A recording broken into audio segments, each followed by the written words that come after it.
Hello everyone, my name is Jimmy and welcome back to the channel. In today's episode of Ripping the Fence, we're going to be talking about everything we saw from Watkins Glen.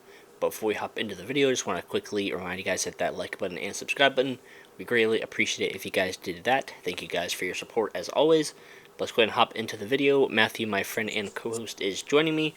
And before we hop into the video, I have some housekeeping things to go over really quick. So first of all, I did pick up some new die-casts this week. We love to show those off on the channel.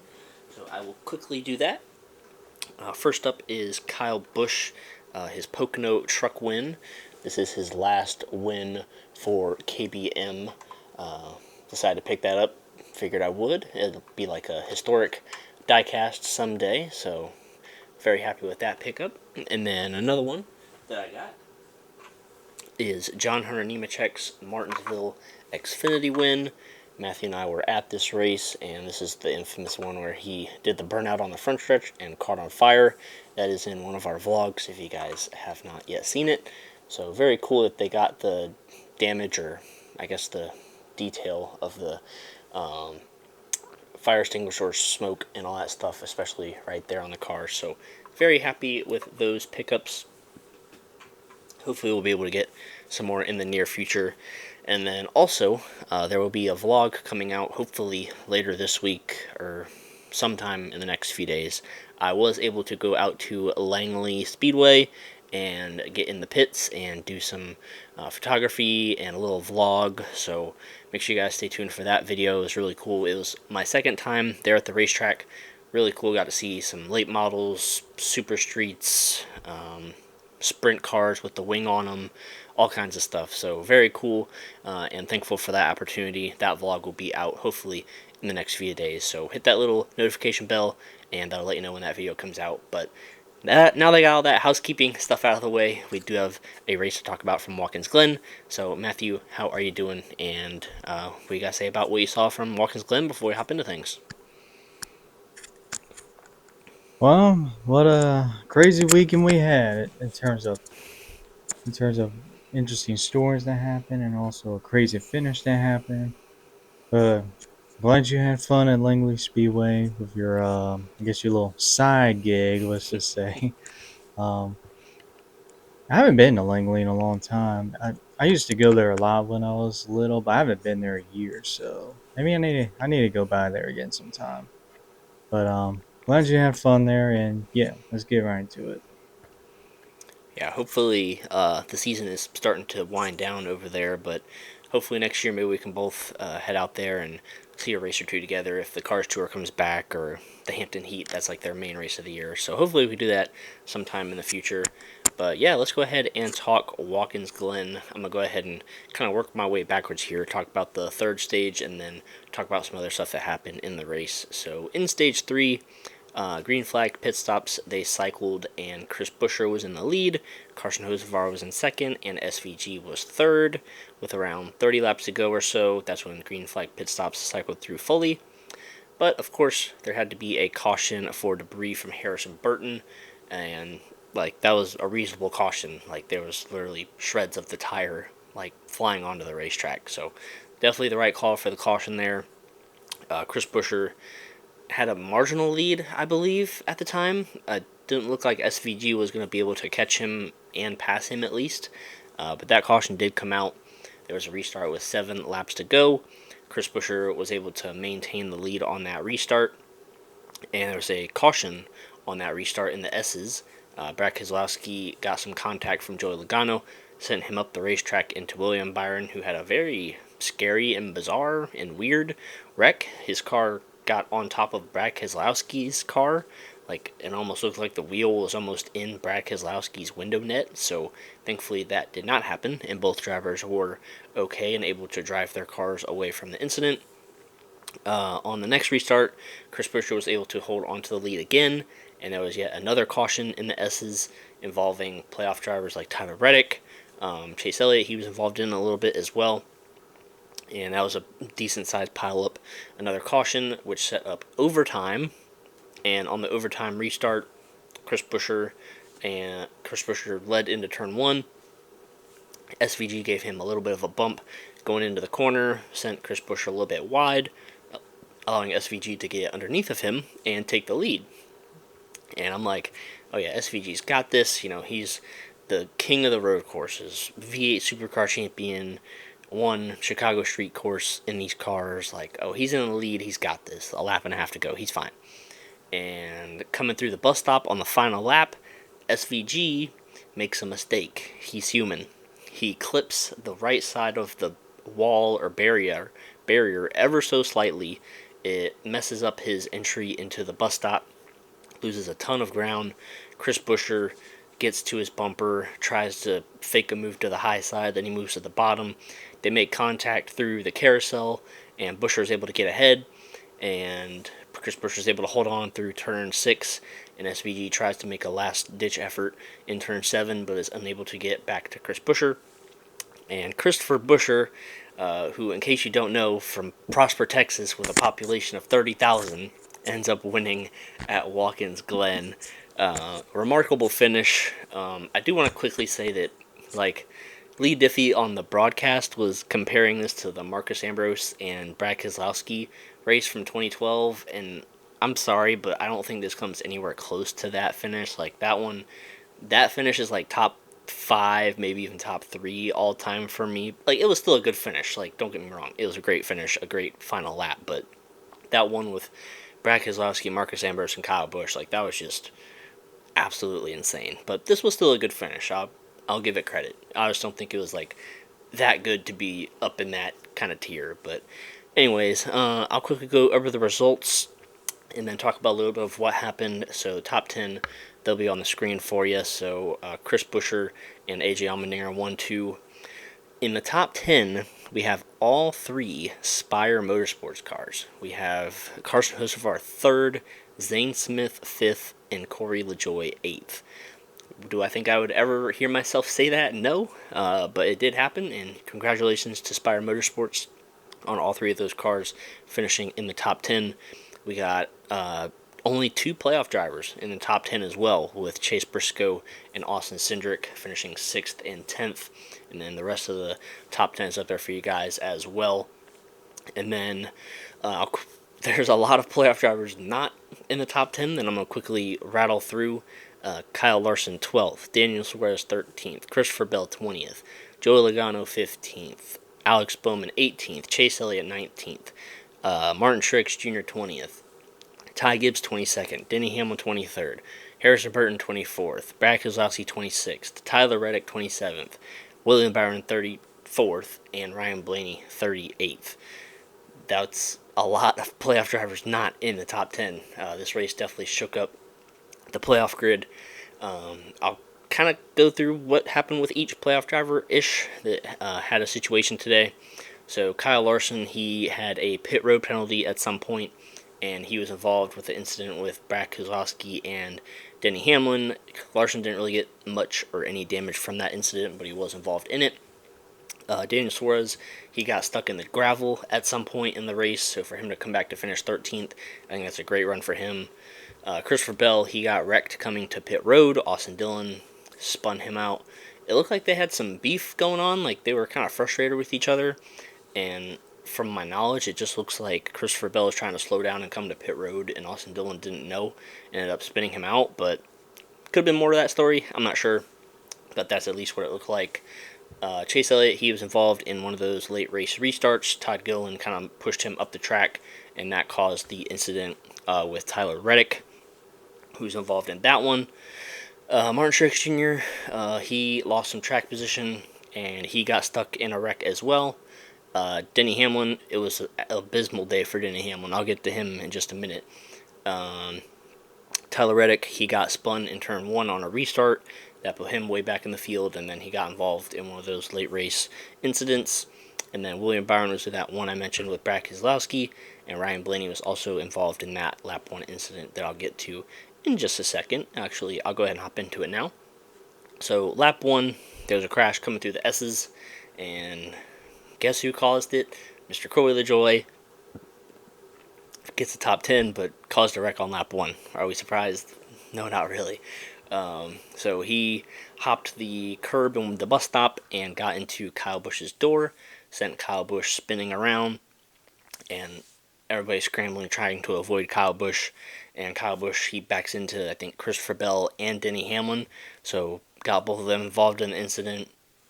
And Ryan Blaney, he got a little bit of I don't even know what happened to his car, but he came to a stop going into the carousel, and it really didn't look like he had that much damage, but he couldn't get the car started.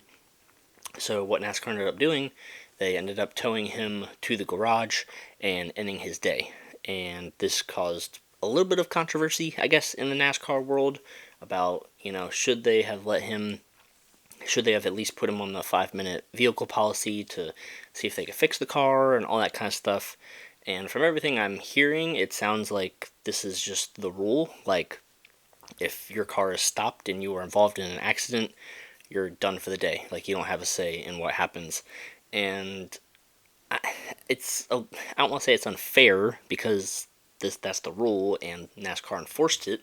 And apparently they've been pretty consistent in this rule, so that's good. But I would like to see them change it, possibly like just tweak it just a little bit because, like Ryan Blaney, his car looked fine, but apparently whatever was wrong with his car would have ended his day anyways. So in this particular instance, it doesn't really matter.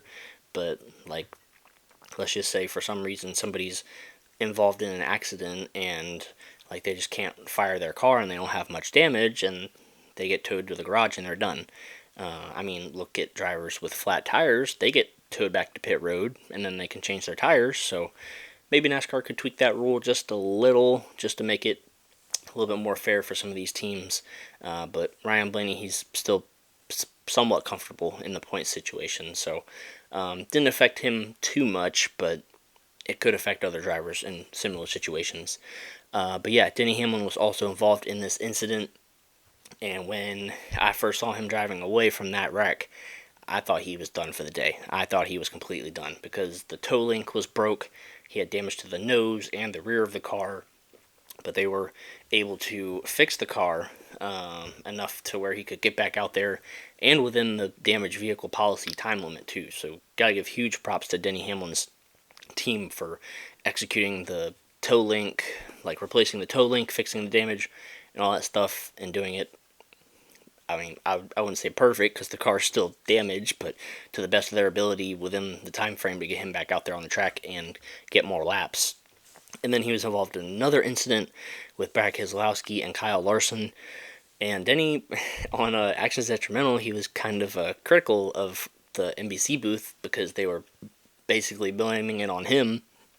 But he was saying that he kind of had the right of way since he was the first car three wide that was furthest ahead. And Brad Keselowski just kind of shipped it in there along with Kyle Larson, and they just all didn't fit through there. And Denny Hamlin got the worst end of it. But once again, Denny Hamlin gets more damage, and they're able to still fix the car, and Denny Hamlin gets a 23rd place finish out of it. So even him on his podcast was saying that that's considered a win for him because when he was first involved in that wreck on lap 1, he was about 20-some points out, and he leaves Watkins Glen going into Bristol single digits below the cut line. So big day for Denny Hamlin there.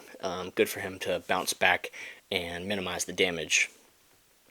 A little bit about the racing. There was all this drama about a new tire and tire fall off, and I feel like every time this comes up, like we get our hopes up. We're like, oh my gosh, when they tested there a few weeks ago, there was 2-3 seconds of tire fall off, and then we get to the race and it doesn't really look like it does much. Tyler Reddick said that when cars were kind of in a train, it was really hard to make a move. But if they were kind of, everybody was spaced out and you could catch a guy one at a time, you could try to make a pass and make a move on him. But yeah, it's very frustrating that every time we hear something about tires and tire fall off, and then we get to the track and it don't really work out.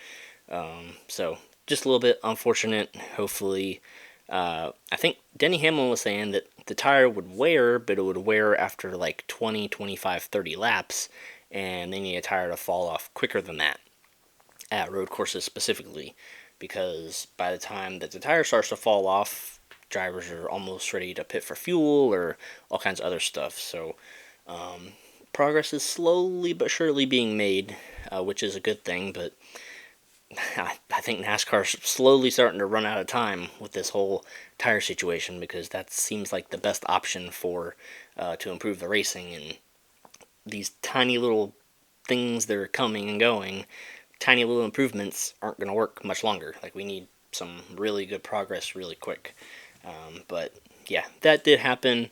And then I was listening to the teardown, and they threw out a stat that this is the 100th start for the next gen car since 2022. And I think everybody, it's safe to say that the car has not debuted, and I don't want to say it hasn't lived up to its expectations because it's kind of confusing. Because when the car first came in, we were like, oh yeah, it's going to cause a lot of new winners and it's going to make the racing a lot more competitive.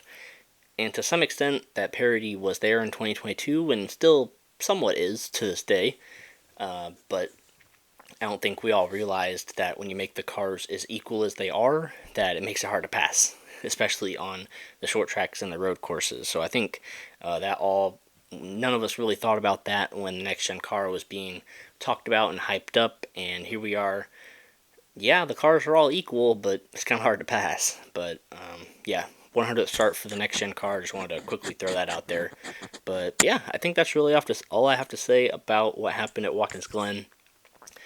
Very chaotic race there at the end. I'll talk more about that from my rating of the race a little bit later in the video, but I want to quickly get Matthew's opinion on what happened. So, Matthew, go ahead and share your thoughts about what you saw from Watkins Glen. Well, I thought overall this was definitely the best Watkins Glen race we had with the car that we have right now by a landslide. Let's just say, was it perfect? No, but compared to the past couple years, at least I remember a lot more of this race than I have the past couple years at Watkins Glen. Don't even get me started with last year's Watkins Glen race. I don't remember a thing from that race. Like I don't remember a single thing that happened from that race. Like man, that was awful. But I thought this race was definitely a lot better. Um, I feel like most of it was because of the different strategies everybody was on.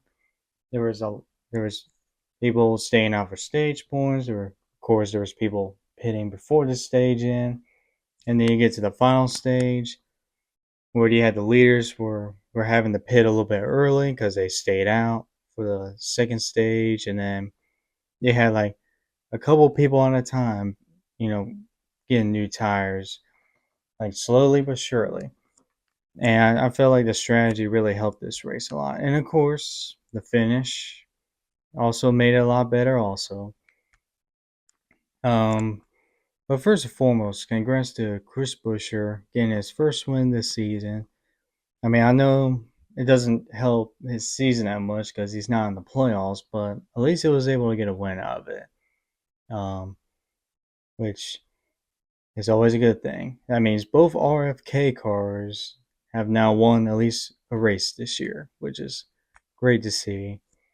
Um, and hopefully Chris Buescher can close out the season strong.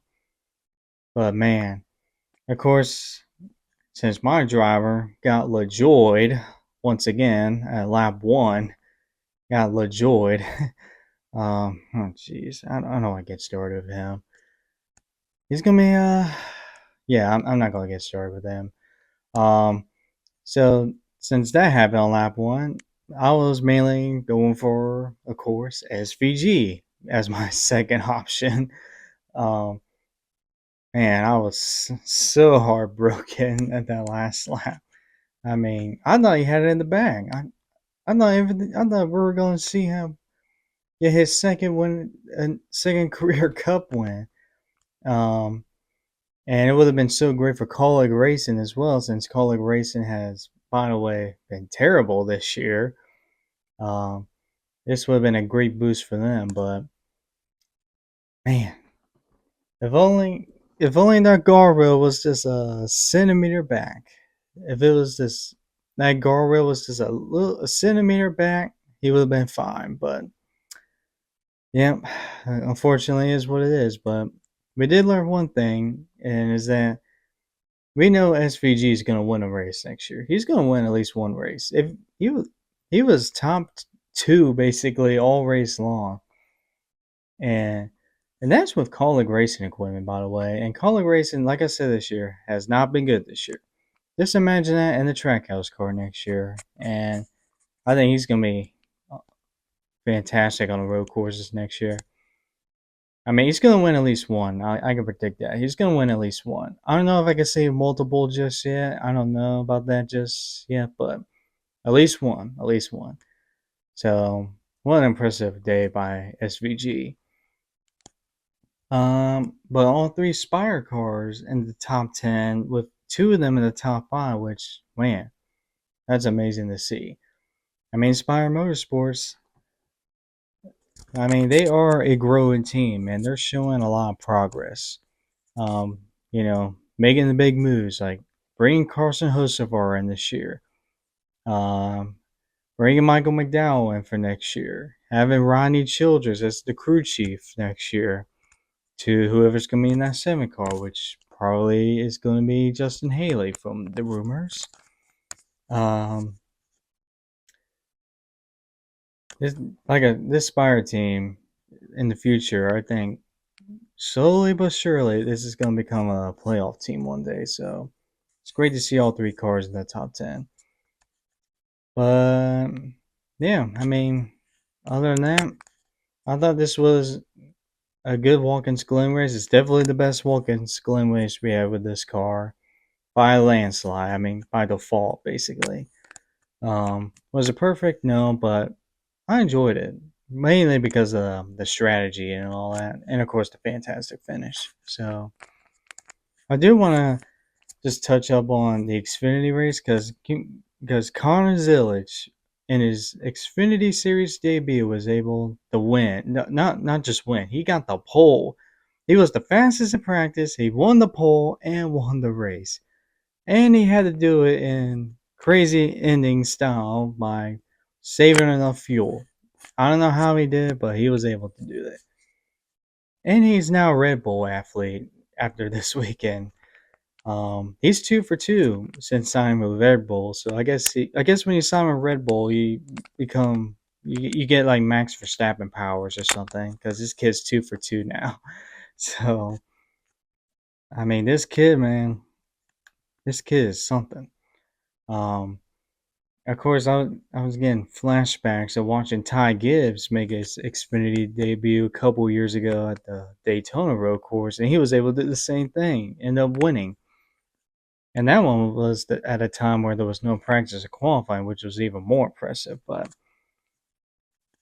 man, keep an eye on this kid next year. He's gonna be something. And what's even more amazing about him is that not only spectacular on the road courses, he has little experience on the ovals. He made his first oval start in a late model, like 2022, they said, and he's winning in ARCA. He's winning different types of ovals like Dover, Michigan, for example. Now I know that's ARCA. That's not exactly the best series, but still, that's still something. And he's gonna have a couple more starts in the Xfinity Series this year, which is I think they said it was Kansas, home state of Phoenix. I think that's his remaining starts. I'd be curious to see how he does in those starts, but I mean, I cannot wait to watch him next year. If I'm Daniel Suarez, man, next year you better step it up. Because if Connor Zilic next year is a championship contender, and if Daniel Suarez is not, winning any races or is close to the cut line or misses the playoffs, there might be some serious discussions about him. So if I'm Suarez, I'm sweating a little bit because this kid literally just shocked everyone by winning in this debut. So I just want to point that out real quick. But yeah, overall, amazing weekend. Yeah, I honestly don't even want to say I'm surprised, just because of like all of the expectations that Connor Zilish has, And I mean, we saw it in his truck start. I mean, granted that didn't go as planned, but we saw he was fast, like very fast in the trucks at Coda. So I kind of expected him to run well. Did I expect him to dominate the race and win in that kind of fashion? No, but I did expect him to run well. And I kind of want to mention something real quick that I heard. I think it was on the teardown with Jeff Gluck and Jordan Bianchi. But like some of these teams, if they see or find a driver with a specific talent, like that they're good on road courses or short tracks or super speedways, anything to that caliber, like with this current playoff system, the win in you're in. I mean, we saw what's happened this year. I mean, Harrison Burton won and made it to the playoffs. Like, and that's a bunch of money going to that team for that charter and all that kind of stuff. So, like, if anybody sees, an SVG or a Connor Zilic coming up through the ranks, they might try to pursue them and get them to drive for them, because if they win a race, just one race anywhere, a road course or whatever they're good at, that locks them into the playoffs. And we've seen how much of a money boost that is for those smaller teams. So I completely agree with what you're saying, that Daniel Suarez, he better be watching what's going on the next year or so. He better perform pretty well if he wants to keep his ride at Trackhouse in 2026. Because, yeah, I 100% agree. Connor Zilic, if he goes into Xfinity next year and wins 4 or 5 races and makes a deep playoff run, he could go cup racing in 2026. Very similar to what Ty Gibbs did. He did one full-time season of Xfinity and boom, into cup he goes. So would not be surprised by that at all. But yeah, very good run for him. We are also going to go over the playoff grid, and then we'll go into our ratings of the race and paint schemes. So this playoff grid is absolutely insane. As I throw it up on the screen for you guys, as we already know, Logano, he won and advanced his way into the playoffs at Atlanta last week. And then Christopher Bell is 46 points above the cut line. And look at these next few names. Austin Cindric is plus 43, Alex Bowman plus 41, and Daniel Suarez plus 36. And all three of those guys, they had very good runs at Atlanta. Austin Cindric got like 18 or 19 stage points, I believe, and had a somewhat decent finish. And Daniel Suarez, he almost won at Atlanta, so he had a good points day there. Austin Cindric finishes in the top 10 today at Watkins Glen. Good points day for him. So this round has definitely shaken up the playoff grid. We got Tyler Reddick and Chase Elliott plus 30, Ryan Blaney plus 29, Kyle Larson plus 26, William Byron plus 25, Chase Briscoe plus 6, Ty Gibbs plus 6, and then below the cut line, 3 veterans of the sport. Denny Hamlin, minus 6. Brad Keselowski, minus 12. Martin Truex Jr., minus 14. Absolutely insane. And I actually, believe it or not, I had Truex out the first round. Just because of, like I said in previous videos, just the luck that team has had has not been good. So I actually had Truex out the first round, and man, Bristol is going to be good. It's going to be really good, because like we got Denny Hamlin below the cut line. He's very good at Bristol. He probably doesn't even really need to win, but yeah, it's going to be great. Ty Gibbs, he's good at Bristol. He's almost won the past few races there. He'll be running in the top 5. It might be a battle between JGR cars to see who makes it to the next round and who doesn't. Like Martin Truex Jr. might win the race and knock Denny Hamlin or Ty Gibbs out. I don't know, but it's gonna be interesting for sure. It's gonna be a lot of fun, and I really don't want to get into a whole debacle about oh, this round is too chaotic. A road course and a drafting track in the first round is too much. It's causing too much drama. This is just the reality. Like, NASCAR just wants drama, and they want upsets to happen. And I mean, I'm kind of more of a purist racer, kind of like or purist race fan, kind of like Jeff Gluck. And there are some fans that like the chaos. Like maybe Matthew kind of sides with Jordan Bianchi, and here we go with our Jeff Gluck and Jordan Bianchi debate again. I'm more of a purist. Matthew's more of a entertainment and exciting and chaotic kind of fan, and that's okay. Like we both have our opinions, and that's fine. And that's just how NASCAR wants it to happen. And I mean, Denny Hamlin might not win a championship again this year because he got taken out at a drafting track and a road course, but he could go and win Bristol and say I beat your favorite driver He again. didn't. Whoa, So whoa, whoa, whoa, whoa, whoa, whoa, whoa. He didn't get taken out of Atlanta. He was awful in it's Atlanta. true. It wasn't. He was That is true. awful all weekend. That's on them. That is true. He had a strategy of trying to land the back, and not everything went his way, and he got involved in an incident on the final lap. So I will give you that. But yeah, Bristol is definitely going to be entertaining, very fun to see. And then, golly day, this video is getting long already. Rating of the race, I'll give it a 7.5 out of 10. I think the finish really saved the race, at least in my perspective, because like I said, I'm kind of more of a purist racer, and I thought the ending got just a tiny bit sloppy in the S's, those 2 and 3 wrecks there at the end. And I mean, that's just what's going to happen late in these races. Drivers are just going to be super aggressive, driving in over their heads. But 7.5 out of 10 for me. And now my paint scheme of the race is going to be one that didn't get much action on the track today, unfortunately, but it's going to be AJ Allmendinger's gold bowling car. I really like the red and the black, and then the bowling pins and the bowling ball on the side of the race car. So that's going to be my favorite paint scheme. Matthew, what are you going to rate the race, and what's your favorite paint scheme before we finish this video up? I'm going to give this race a 7 out of 10. Like I said, this is definitely the best Watkins Glen race with the car we have now by default. It's not even close. Like I said, I thought people could pass a little bit better than they did the past couple of years. Of course, you got the amazing finish, and I'm sick and tired of all these whiners about overtime, blah blah blah. Guess what? Every sport has overtime. Deal with it. And plus, everyone wants to see a green flag finish. We wouldn't have not gotten this finish from this weekend, but if we didn't have overtime, so I don't want to hear it. As for the paint scheme of the race, I gotta go with Ty Gibbs' CW paint scheme. I love the black with the bright orange. Um, of course, promoting the Xfinity Series going to be on the CW this coming weekend. So, I like the paint scheme there. All right, yeah, I'm definitely not by any means disagreeing about NASCAR having overtime.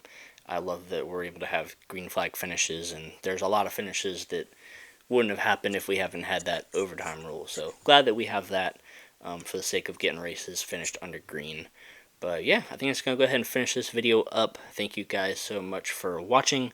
Make sure you guys stay tuned to the channel for that vlog from Langley coming out hopefully in the next few days. We got Bristol, the cutoff race for the round of 16 coming up. We should have a video talking about that coming out within the next few days as well. So a lot of content coming your guys' way. Thank you guys for your support as always, and we will see you guys in the next one.